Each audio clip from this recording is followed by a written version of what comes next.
या संदर्भात जे पुरातत्व खातं असतं तेच संपूर्ण भारतातली ऑथॉरिटी आहे. आम्ही यांना याची मूर्तीची पाहणी केलेली आहे. तात्पुरत्या काही उपाययोजनासुद्धा त्यांनी केलेल्या आहेत.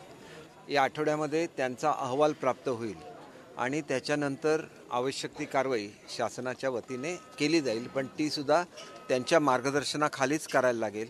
या संदर्भात पुजारी मंडळी जी नेहमी सेवा करतात, महालक्ष्मीची पूजा करतात, तर या संदर्भात त्यांच्याशी सुद्धा चर्चा केली जाईल. काही आपल्याला काळजी घ्यायला लागते की हे एक अमूल्य असा ठेवा असतो. देवाचे आशीर्वाद तर असतातच, परंतु हजारो वर्षापूर्वीच्या या आपल्या देवांच्या मूर्ती असतात, त्यांची काळजी घेतली गेली पाहिजे. आणि त्या दृष्टीने जे जे काय आम्हाला कळवलं जाईल त्या संदर्भात आम्ही मीटिंग घेऊ. पुजारी जे आहेत त्यांच्याबरोबर सुद्धा चर्चा करू, जेणेकरून चांगली अशी काळजी घेतली जाईल. सध्या मंडपाचं जे काम सुरू आहे त्याच्यामुळे लोक ज्यांना कुंकुमार्चन करायचं असतं, पूजा करायची असते, मंडपामध्ये ही सगळी कारवाई केली जायची. तर सध्या त्याचं काम सुरू लवकरच व्हायचं आहे. मी अशा सूचना दिल्या आहेत की पावसापूर्वी हे काम पूर्ण केलं गेलं पाहिजे, कारण जो तात्पुरता मंडप घातला आहे पावसामध्ये ती सेवा चालू राहू शकत नाही. त्या दृष्टीने आत्ता मी जे आर्किटेक्ट आम्हाला नेमून दिलेले आहेत त्यांच्या प्रतिनिधींशी चर्चा केली आणि लवकरात लवकर हे कामसुद्धा त्या ठिकाणी करण्याच्या सूचना दिलेल्या आहेत. जी मंदिराच्या संदर्भातली जी कामं आहेत ही मोठ्या प्रमाणात चालू आहेत. मंदिराच्या आसपासच्या परिसरामध्ये काही ॲक्विजिशन करायची आहे आणि पश्चिम महाराष्ट्र देवस्थान समिती जी असते याच्याखाली जवळजवळ 3000पेक्षा जास्त मंदिरं, ज्याच्यामध्ये सांगली जिल्ह्यातली मंदिरं आहेत, सिंधुदुर्ग जिल्ह्यातली आहेत, रत्नागिरी जिल्ह्यातली आहेत, कोल्हापूर जिल्ह्यातली आहेत. तर अनेक वर्ष त्यांचा एक प्रश्न प्रलंबित होता, तो देवस्थानकडे असलेल्या जमिनीच्या संदर्भातल्या होत्या आणि त्याच्यामुळे 2000पेक्षा जास्त गावातल्या महसुली प्रश्नांच्या बाबतच्या फाईल्स या प्राप्त झालेल्या आहेत. त्यांना न्याय देण्याची गरज आहे आणि त्या दृष्टीने महसूल खात्याच्या ज्येष्ठ अधिकाऱ्याची नेमणूक ही एवढ्यासाठी केलेली आहे की शेवटी या सर्व गावातल्या मंदिरांना देवस्थान समितीच्या जमिनींच्या संदर्भात जो अनेक वर्ष प्रलंबित प्रश्न आहे त्याला कधी ना कधी तो प्रश्न सोडवायला लागेल. या दृष्टीने ज्येष्ठ महसुली अधिकारी हे त्या ठिकाणी दिलेले आहेत आणि त्या माध्यमातून लवकरात लवकर हे निर्णय व्हावे. कारण आपला महसूलचा चार्ज, जिथं डेप्युटी कलेक्टर महसूल हा चार्ज ज्यांच्याकडे आहेत त्यांनाच पश्चिम महाराष्ट्र देवस्थान समितीचा चार्ज देण्यात आलेला आहे, जेणेकरून तातडीने हे निर्णय होतील आणि केवळ कोल्हापूरलाच नव्हे तर संपूर्ण या चारही जिल्ह्यातल्या जी मंदिरं आहेत त्यांच्या जमिनी आहेत या संदर्भातला न्याय मिळू शकेल. आणि म्हणून ही प्रक्रिया चालू असताना काही गैरसमज हे स्थानिक लोकांचे झाले आहेत, ते गैरसमज दूर करून दिले जातील, कारण हे अत्यंत तातडीच्या बाबी आहेत. दर्शन रांगेच्या संदर्भात आमची बोलणी चालू आहे शेतकरी संघाच्या बरोबर, त्याच्यातून पॉझिटिव्ह निष्पन्न होईल याची मला खात्री आहे. टॉयलेट्सचं आम्ही तात्पुरती व्यवस्था केलेली आहे, परंतु अनेक लोकांना ही व्यवस्था माहिती नाही आहे. मी ताबडतोब या संदर्भातले आदेश दिलेले आहेत की कुठे टॉयलेटची व्यवस्था केलेली आहे त्याच्या संदर्भातले बोर्ड लावा. आणि 31 मार्चला मला असं सांगण्यात आलेलं, आता मी तिथंच जातो आहे, की ज्या आम्ही चांगल्या दर्जाच्या टॉयलेट्स भवानी मंडपाच्या समोर बांधलेले आहेत 31 मार्चपर्यंत ते काम पूर्ण होईल असं मला सांगण्यात आलेलं होतं. म्हणून आज मी त्याची पाहणी करणार आहे. हे रात्रंदिवस काम पूर्ण करून त्या ठिकाणी हे काम वेळेत पूर्ण करावं, जेणेकरून भाविकांना कायमस्वरूपी सुविधा निर्माण होते. तीसुद्धा जी इमारत आहे ही राजवाड्याचा एक भाग होता आणि त्याच्यामुळे ते हेरिटेज असल्यामुळे त्याच्या संदर्भातल्या आर्किटेक्टची सुद्धा नेमणूक झाल्यानंतर भक्त निवासाच्या सुद्धा सुविधा या मंदिराच्या परिसरामध्येच काही उपलब्ध होतील. जे लोक महालक्ष्मीच्या दर्शनाला येतात लगेच आंघोळ करून कपडे बदलून त्यांना देवीचं दर्शन घेताना त्यांचं सामान ठेवायला लागतं, त्यासुद्धा सुविधा आता ज्या पहिल्या टप्प्यामध्ये आहेत. आणि शेवटी भाविकांना चांगल्या सुविधा देणं, मंदिर सुस्थितीत राखणं, ही सगळी कामं आपले जिल्हाधिकारी साहेब हेच त्याचे अध्यक्ष आहेत आणि त्यांनी अत्यंत तातडीने केलेले आहेत. हा जो महसुली प्रश्न सोडवायचा आहे आणि ज्याच्यासाठी ही बदली करण्यात आली, ह्याच्यामध्ये काही नाही. पूर्वीचे हे सुद्धा अतिशय चांगले आहेत. ज्यावेळेला हे महसुली प्रश्न सुटतील त्याला पुन्हा त्यांना तिथं पोस्टिंग देता येईल, त्याच्याबद्दल काहीच प्रश्न नाही. परंतु महसुली प्रश्न जे आहेत हे कोल्हापूरचे जसे आहेत तसं ज्योतिबा मंदिराच्या संदर्भातले सुद्धा आहेत. तिथंसुद्धा ह्या सगळ्या मंदिराचा प्रश्न सोडवायला लागेल आणि त्याच्यासाठी ज्या पदाचं ते पद आहे डेप्युटी कमिशनर लेवलचं, ते डेप्युटी कमिशनर लेवलचा ऑफिसर हा त्या ठिकाणी अपॉइंट करायला लागेल. आणि याच्यामध्ये सुद्धा काय अडचण असेल तर मी निश्चितपणे गेल्यानंतर लॉ अँड ज्युडिशरी खात्याशी चर्चा करेन आणि याच्यामधून सामंजस्याने मार्ग काढला जाईल. या जमिनीसंदर्भात कोट्यवधी रुपयाची एजन्सी नेमल्या असताना सगळ्यात महत्त्वाचा आहे. खरं तर ज्या अंबाबाई देवीचं आपण दर्शन घेतलेलं आहे तिच्या अनेक फोटोग्राफ्स बाहेर आलेले आहेत. खरं तर आपली आई आजारी आहे, तिला उपचाराची गरज आहे. एकीकडे आपण पुरातत्व विभागाचे रिपोर्ट्स पाहिले, 5 रिपोर्ट्स आहेत, त्याच्यामध्ये स्पष्ट म्हटलेलं आहे मूर्ती चांगली आहे, पण अशा गोष्टी करून त्या मूर्तीची झालेली जी परिस्थिती आहे ती मांडलेली आहे. कुठंतरी लाईव्ह जे टेम्पल आहेत, पुरातत्व विभागाचं जे काम आहे ते बाहेरच्या मूर्तीला जेवढी त्यांची प्रायोरिटी आहे तेवढंच आतल्या मूर्तीला प्रायोरिटी देतात. त्यात धर्मशास्त्र अभ्यासक यांना घेऊन समिती गठीत करून नेमकं काय करायला पाहिजे बघायला नको का, असं वाटत नाही का? कारण पुरातत्व विभागाचं ऑफिसरचं म्हणणं असं आहे की जी पुरातन मूर्ती आहे ती आमच्यासाठी पुरातन आणि खूप महत्त्वाची आहे. पण इथं तरी आई अंबाबाई जिच्यातून स्पंदनं बाहेर पडतात अशा प्रकारची भूमिका आहे. तुम्हाला ती स्पंदनं पालकमंत्री आहात, भक्त आहात, ती जाणवतात. निश्चितपणे आपल्या जर काही सूचना असतील एक्सपर्ट लोकांच्या त्यांनी त्या अवश्य द्याव्या. अजून 1 आठवड्यानंतर आम्हाला पुरातत्व खात्याचा अहवाल प्राप्त होणार आहे. त्याच्यानंतर आपण सांगता त्याप्रमाणे मी स्वतःच्या उपस्थितीमध्ये ह्या सगळ्या एक्सपर्ट लोकांना बोलवेन, त्यांच्याबरोबर चर्चा करेन. शेवटी ही सेवा आहे, सेवा सर्वांनी मिळून केली पाहिजे, ती तेवढ्याच भक्तिभावाने केली पाहिजे. ह्याच्याशी मी 100% सहमत आहे. आपण सांगितलेली सूचना योग्य आहे. आणि मी आपल्याला दुसरंसुद्धा एक सांगू इच्छितो की आपल्याला आता लवकरच मंदिराचं कामसुद्धा सुरू होणार आहे. हे मंदिराचं काम सुरू असताना काय असतं की एक लोकांची भावना असते, त्यावेळेला ते काम सुरू असताना त्याचे जर फोटो वगैरे प्रदर्शित झाले तर कुठेतरी त्यालासुद्धा धक्का बसण्याची शक्यता असते. आणि म्हणून आपण कृपया असा गैरसमज करून घेऊ नका की उद्याच हे आर्किटेक्टरने उद्यापासून कामाला सुरुवात होते. त्याच्यामुळे आपल्याला आवारामध्ये पूर्वी एंट्री होती, मंदिरामध्ये नव्हती. परंतु आवारामधली एंट्री एकदा काम पूर्ण झाल्यानंतर पुन्हा देता येईल का हे सुद्धा आम्ही निश्चितपणे बघू. शेवटी असं आहे की आपण गेल्यानंतर कोणीही चुकून त्याचं प्रदर्शित केलं, काय केलं तर मग तो शेवटी भक्तीचा प्रश्न आहे. आणि त्याच्यामुळे मला असं वाटतं की मंडपाचं काम सुरू होतं आहे, आपण सर्वांनी सहकार्य करावं. कुठल्याही प्रकारचा गैरसमज आपण मनामध्ये ठेवू नये. ज्या वेळेला माझ्याकडे अहवाल येईल त्यावेळेला आपण सर्वांना मी बोलवेन, जसं एक्सपर्ट लोकांशी हे करेन तसं आपण सर्वजण भक्त आहात. तुमच्या सगळ्यांशी योग्य चर्चा झाल्यानंतर आवश्यक तो निर्णय घेतला जाईल. आणि मी तुम्हाला सांगतो की अनेक वर्षानंतर महालक्ष्मीच्या परिसराचा विकास सुरू झालेला आपण सुद्धा मान्य कराल. इथं टॉयलेटच्या गैरसोय होती, इतर अनेक गोष्टी होत्या. हे करत असताना अनेक कार्यालयं आम्ही शिफ्ट केली आणि ह्याच्यामध्ये खूप मोठं सहकार्य हे छत्रपती शाहू महाराज आणि मग संभाजी महाराज असतील, मालोजी राजे असतील, सर्वांचं सहकार्य झालं. त्यांच्या सहकार्याशिवाय हे होऊच शकत नव्हतं. जे अनेक वर्ष होऊ शकलेलं नव्हतं ते त्यांच्यासुद्धा जसे महालक्ष्मीचे आशीर्वाद आहेत तसे छत्रपतींचे सुद्धा आशीर्वाद आहेत आणि त्यांच्या आशीर्वादाने ही कामं सुरू झालेली आहेत. अशा वेळेला कोणाचाही गैरसमज असू नये.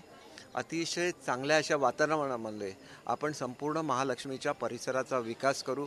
एवढंच नाही तर काल माझी मुख्यमंत्री महोदयांची कॅबिनेटमध्ये चर्चा झालेली आहे. शेंडा पार्कच्या संदर्भात त्यांनी स्वतः पुन्हा एकदा मीटिंग घेण्याचं मान्य केलेलं आहे. त्याच्यानंतर हेरिटेज स्ट्रीटचं काम हे आम्ही सुरू केलेलं आहे. हेरिटेज स्ट्रीटचं काम सुरू करत असतानाच शिवाजी पुलाचं काम सुरू केलेलं आहे. तिथल्या आसपासच्या मंदिरांचं काम सुरू केलेलं आहे. शेवटी कोल्हापूर हे महाराष्ट्राचं वैभव आहे आणि ते वैभव तेवढ्याच तेजाने महाराष्ट्राच्या समोर, भारतासमोर आणि जगासमोर गेलं पाहिजे. तर तुमच्या सर्वांच्या सहकार्याची आवश्यकता लागेल. आणि हे सर्व जे वैभव उभं केलं ज्या छत्रपती शिवाजी महाराजांच्या कुटुंबियांनी उभं केलं, छत्रपती ताराराणी, छत्रपती शाहू महाराज यांची सगळ्यांची जी वैभवशाली परंपरा आहे ही परंपरा आपल्याला सगळ्यांना जपली पाहिजे. आणि त्या दृष्टीने मला असं वाटतं की संघर्षाचा कुठलाही प्रसंग हा कोल्हापूरमध्ये उद्भवू नये अशाच तऱ्हेचं पालकमंत्री म्हणून माझं वागणं राहील. तुम्हाला सगळ्यांना विश्वासात घेऊनच हा विकास केला जाईल. आपण पाहतोय की गुन्हा दाखल करा अशा प्रकारचा आदेश देण्याचा प्रयत्न केला आणि तितकंच नाही गुन्हा हे बघा जे काही संवर्धन प्रक्रिया राबवली गेलेली आहे त्याच्यामध्ये प्रशासनातल्या एका अधिकाऱ्याने काही चुकीच्या पद्धतीने सूचना दिलीत अशा प्रकारची माहिती कानावर आलेली आहे. मी त्या संदर्भात सर्वांची समिती गठीत करून कोणी नेमका सूचना दिल्या होत्या, देवीचा चेहरा का बदलला हे पाहणार आहेत की नाही?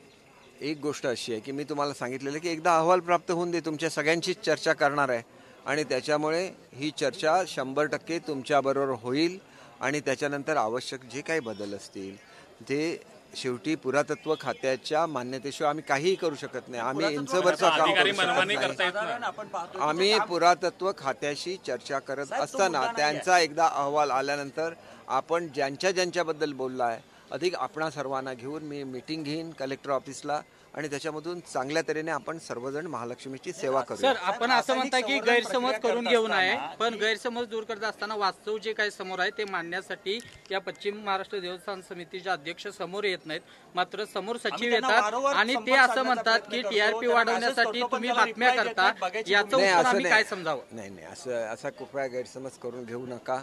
मी ज्या वेळेला आपल्यासोबत बैठक घेईन त्यावेळेला जिल्हाधिकारी सुद्धा माझ्या समोर येत असतील, जे समितीचे अध्यक्षसुद्धा आहेत. आणि आपण बघितलेलं आहे की बोलण्यामध्ये एखाद्या शब्द चुकू शकतो, परंतु जेवढ्या सिन्सिअरली त्यांनी काम केलेलं आहे देवस्थान समितीचा अध्यक्ष म्हणून ह्याला मी स्वतः बघितलेलं आहे. मी स्वतः त्याला म्हणजे ज्या प्रत्येक गोष्टी घडत आहेत माझ्याकडे त्याचा रिपोर्ट येतो की आज आम्ही हे करू इच्छितो, आम्ही आज हे करू इच्छितो आणि ह्या सगळ्या गोष्टी या जनतेच्या हिताच्या आहेत. काही जर करत असताना थोडंफार झालं असेल तर मी आपल्याला सांगितलेलं आहे की आता काम सुरू व्हायचं आहे सभामंडपाचं आणि हे मंडपाचं काम सुरू होत असताना त्या ठिकाणी कुठल्याही प्रकारे त्याचं रेकॉर्डिंग करून ते जर हे केलं तर त्याच्यामध्ये लोकांच्या भावनेचा सुद्धा प्रश्न असतो. म्हणून तेवढ्यापुरतं आपण सहकार्य करा. आपल्याला ज्या वेळेला परवानगी लागेल ताबडतोब ती परवानगी दिली जाईल याची मी आपल्याला खात्री देतो. माध्यमांना कोणत्याही अधिकाऱ्याने पाण्यात बघू नये, कारण माध्यमांचं काम करत असतात. नक्की. आणि कोल्हापूरसाठी माध्यमांनी केले नाही काम. नाही बघा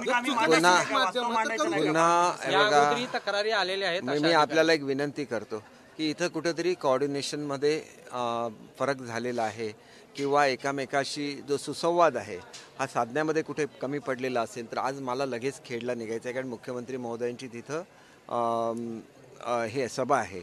मी 4 तारीखला आपली पूजा असते ज्योतिबाची, त्यावेळेला मी पुन्हा येणार आहे. 5 तारीखला ही पूजा असणार आहे, तर मी 4 किंवा 5ला कोल्हापूरमध्ये येणार. त्यावेळेला मी एक स्वतंत्र असे तुमच्यासाठी वेळ देतो.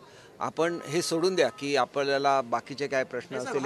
हा एक सुसंवाद नाही ऐका जरा, हा सुसंवाद सुद्धा असतो ना हा साधला गेला पाहिजे, कारण तुम्हाला अनेक गोष्टी जनतेकडून कळत असतात त्यासुद्धा मला कळल्या पाहिजेत पालकमंत्री म्हणून, जेणेकरून आपल्याला त्याच्यावर अंमलबजावणी करता येईल. तर 5 तारीखला निश्चितपणे आपल्याबरोबर एक मीटिंग घेईन आणि ज्या वेळेला आम्हाला अहवाल प्राप्त होईल त्यावेळेला आपण ज्यांचं सुचवलेलं आहे त्या सर्व लोकांना बोलवून त्यांच्याबरोबर चर्चा करून आपण चांगल्या तऱ्हेने हे काम करू. उद्धव ठाकरे यांच्या सभेनंतर खेडमध्ये आज एकनाथ शिंदे साहेब सभा घेत आहेत. काय या निमित्तानं एकूणच वाटतंय? कारण तेही सभा विराट झाली होती उद्धव ठाकरेंची, असे जे आहे ते सगळीकडे. एक गोष्ट अशी आहे की सगळ्यांच्याच सभा विराट होतात. कोकणासाठी जे निर्णय ह्या शासनाने घेतले कधीही निर्णय घेतलेले नव्हते. उद्धवसाहेब 2.5 वर्ष मुख्यमंत्री होते. ज्या काजू धोरण ज्याने संपूर्ण कोकणाचा कायापालट होणार आहे, मी स्वतः त्या समितीचा अर्थ राज्यमंत्री म्हणून अध्यक्ष होतो. 2.5 वर्षामध्ये केवळ त्याची हेटाळणी झाली. केसरकर समिती म्हणून त्याच्याकडे हास्याने बघितलं गेलं. त्याच रिपोर्टवर 1350 कोटी कोकणाला देण्यात आले. 200 कोटी रुपये हे काजू महामंडळ स्थापन करण्यासाठी देण्यात आले. कुचेष्टा करायची, हसण्यावारी विषय न्यायचे एवढे सोपे विषय नसतात. कोकणी जनता कधीही काही मागत नसतं, परंतु याच कोकणी जनतेच्या जीवावर शिवसेना बाळासाहेबांनी उभा केली आणि बाळासाहेबांना खूप प्रेम या जनतेने दिलेलं आहे. ज्या वेळेला अजितदादा अर्थमंत्री झाले त्यावेळेला कदाचित पूर्वीच्या अर्थमंत्र्यांचे आणि त्यांचे वाद असू शकतील, पण त्याच्याशी आमचा काही संबंध नव्हता कोकणी जनतेचा. सिंधुदुर्ग जिल्ह्याचे 450 कोटी रुपये एका वेळेला काढून घेण्यात आले. काहीही मुख्यमंत्री बोलू शकले नाहीत. सिंधुदुर्ग जिल्ह्याचा आम्ही एक कोकणाचं उदाहरण म्हणून सिंधुदुर्ग जिल्हा सांगतो. 250 कोटीचा जिल्हा नियोजन मंडळाचा आराखडा होता, थेट तो 150 कोटीवर नेण्यात आला. मुख्यमंत्री काहीही बोलले नाहीत. आणि ज्यावेळेला माझे अतिशय चांगले अजितदादांच्या बरोबर संबंध आहेत, पण अजितदादा ज्याला उत्तर देत होते त्यावेळेला आदित्य ठाकरे कुचेष्टेने त्या ठिकाणी हसत होते. ही त्यांच्या दृष्टीने कोकणी जनतेची किंमत आहे आणि कोकणाच्या प्रश्नाबद्दलची त्यांची आस्था आहे. आजसुद्धा तुम्ही ते व्हिडिओ काढून बघू शकता आणि म्हणून ही वस्तुस्थिती कधीतरी कोकणी जनतेच्या समोर आलीच पाहिजे. ज्या ठिकाणी भूविकास बँका होत्या, सगळ्यात जास्त भूविकास बँकेच्या ब्रँचेस ह्या कोकणामध्ये होत्या. त्या भूविकास बँकेला ते न्याय देऊ शकले नाहीत. सर्वात जास्त वेळेवर कर्ज भरण्याच्या शेतकऱ्यांची संख्या ही सर्वाधिक कोकणामध्ये आहे. त्यांना ते न्याय देऊ शकले नाहीत. न्याय द्यायचा नाही, पैसे द्यायचे नाहीत. आपल्याकडे ज्याला सत्ता असेल त्याला कोकणी माणसाकडे दुर्लक्ष करायचं आणि मग जाऊन स्वतःला सहानुभूती मिळेल अशी भाषणं करायची. याच्यापेक्षा कोकणी जनतेला न्याय देण्याचा जर त्यांनी भूमिका घेतली असती तर मी समजलो असतो. ज्यांच्याबद्दल मी आदर ठेवतो त्यांच्याबद्दल मी कधीही वाकडं बोलत नाही.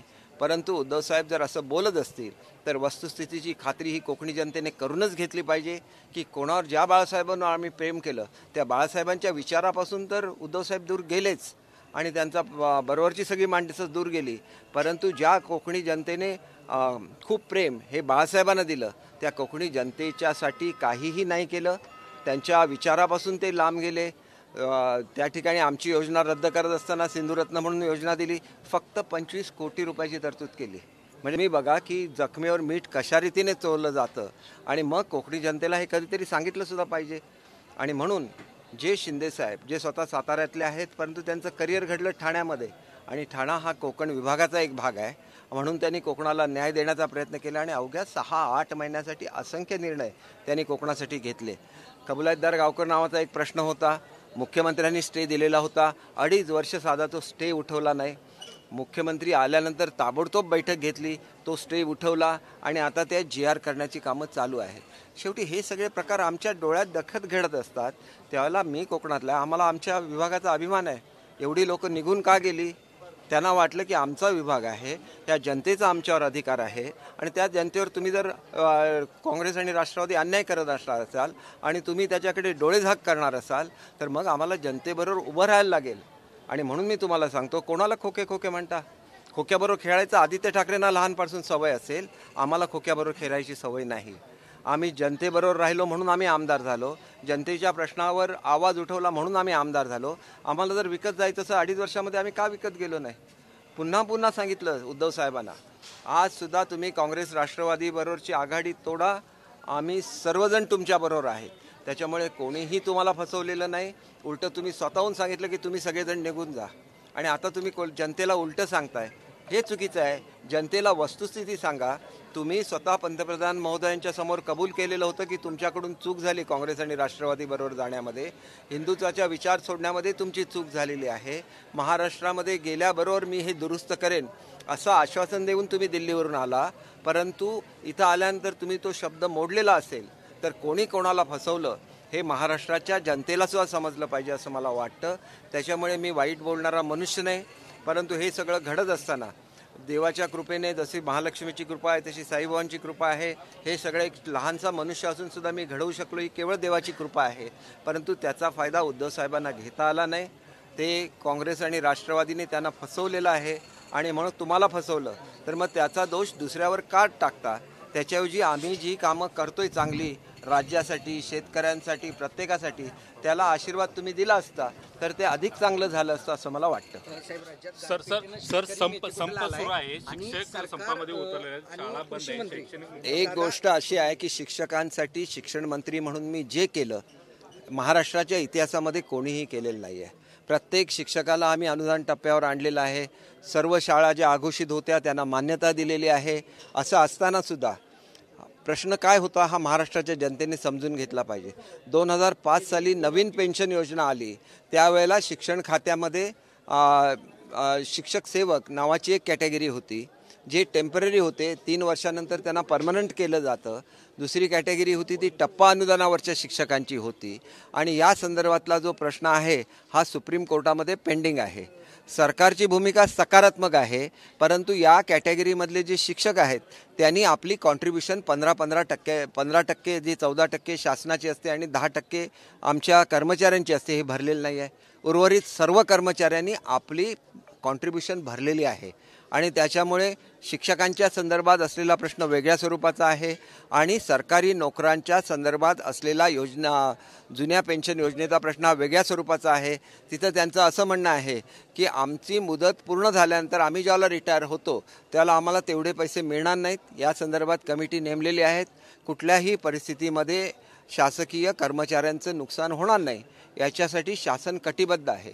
इतर जी राज्य आहेत ती राज्य अशा स्वरूपाची आहेत की ज्यांच्या कारकिर्दीमध्ये भारताची अर्थव्यवस्था लयाला गेलेली होती, भारताचं सोनं परदेशामध्ये गहाण पडलेलं होतं, त्यावेळेला मनमोहन सिंहजी अर्थमंत्री म्हणून भारतामध्ये कार्यभार स्वीकारला. भारताची अर्थव्यवस्था त्यांनी जाग्यावर आणली आणि त्यांनीच केलेली ही स्कीम आहे. त्याच्यामुळे ही स्कीम चालू असताना त्याच्यामध्ये काही त्रुटी असतील तर त्या कशा रीतीने दूर करायच्या या संदर्भात सरकार सकारात्मक आहे. ज्यावेळेला सरकार सकारात्मक असतं त्यावेळेला चर्चेच्या माध्यमातून हा प्रश्न सोडवायला लागतो. आणि शिक्षकांचं एक काम असं असतं की त्यांनी विद्यार्थ्यांची काळजी घ्यायला लागते. आपण म्हणतो गुरुर् ब्रह्मा गुरुर् विष्णू गुरुर्देव महेश्वरा, त्या गुरुची तुलना ज्या शिक्षकांशी करतो आपण, त्यांनी विद्यार्थ्यांची काळजी घेतलीच पाहिजे असं माझं ठाम मत आहे. आणि माझ्याशी ज्या ज्या संघटनांनी चर्चा केलेली आहे त्यांनी सांगितलेलं आहे की कुठल्याही परिस्थितीमध्ये आम्ही याच्यामध्ये सहभागी होणार नाही. मोठ्या संघटनांनी याच्यातून माघार घेतलं आहे. आजसुद्धा ते मुलांना शिकवायचं काम करतायत आणि त्याप्रमाणे त्यांनी जसा चांगला निर्णय घेतला तसाच इतर संघटनांनी घ्यावा आणि चर्चेच्या माध्यमातून हा प्रश्न सोडवावा अशी मी सर्वांना नम्र विनंती करतो. साहेब, एक छत्रपती संभाजीराजांनी ट्विट केलंय की सरकार असंवेदनशील आहे. सरकार आणि कृषी मंत्री साधा धीराचा शब्द सुद्धा शेतकऱ्यांना देत नाही. संभाजीराजे जे बोलतात त्याच्याकडे आम्ही अत्यंत सिरियसली बघतो. मी कृषी मंत्री महोदयांकडे गेल्याबरोबर चर्चा करेन. सरकार संवेदनशील आहे म्हणूनच कांद्याला 350 रुपयाचा भाव म्हणजे अतिरिक्त निधी हा प्रत्येक शेतकऱ्याच्या खात्याला जमा करण्याचा निर्णय हा शासनाने घेतलेला आहे. अवकाळी पाऊस झाल्यानंतर त्याच्यामध्ये किती नुकसान झालं याचे तातडीने पंचनामे होतात आणि NDRFचा जो रेट आहे याच्या दुप्पट दराने महाराष्ट्र शासन भरपाई देत असतं. कुठल्याही शेतकऱ्यांनी काळजी करण्याची कुठलीही आवश्यकता नाही. महाराष्ट्र शासन त्यांच्या मागे ठामपणे उभा आहे.